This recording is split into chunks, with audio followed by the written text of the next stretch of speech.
اکثر میکروفون‌های داخل بازار یا ظاهر مربعی دارن یا مستطیلی، اما برند هالیلند یه کار جدید انجام داده، یه میکروفون معرفی کرده با ظاهر سکه‌ای.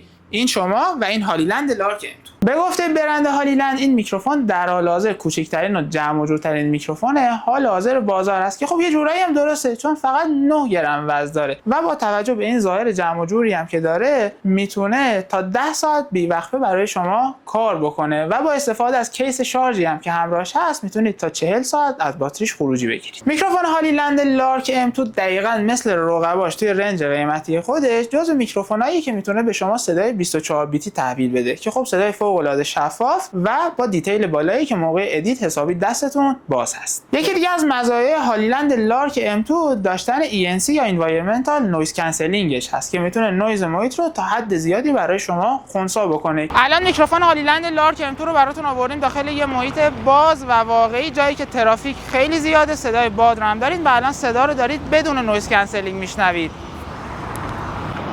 الان هم نویز کنسلینگ رو فعال کردیم، صدام رو دارید با نویز کنسلینگ این میکروفون میشنوید. باد زیاد هست تقریبا و صدای ماشینای پشت سرم هم خیلی زیاده، ترافیک هم خیلی زیاده.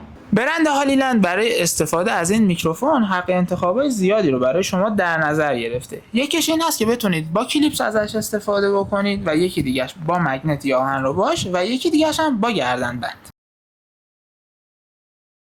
البته ناگفته نماند که این میکروفون میتونه با استفاده از گیرنده‌ای که داخل جعبهش تعبیه شده، یعنی تایپ سی، لایتنینگ و گیرنده دوربین تا 300 متر به شما برد بده. گیرنده‌هاش هم که خب حالا من اینجا همش رو دارم، به علاوه دوربینش که الان به دوربینمون متصله، زیرشون یه دکمه هم هست. این دکمه زرد رنگی که اینجاست که شما میتونید با این دکمه زرد رنگ از راه دور نویز کنسلینگ رو هم فعال کنید، علاوه بر دکمه‌ای که روی خود میکروفون ها تعبیه شده. و روی گیرنده دوربینش هم یه دونه ناب هم داره که با این ناب میتونید گین صدا رو هم تنظیم کنید. برای خرید این میکروفون هم مثل همیشه وبسایت، دایرکت و حضوری در خدمتتون هستیم.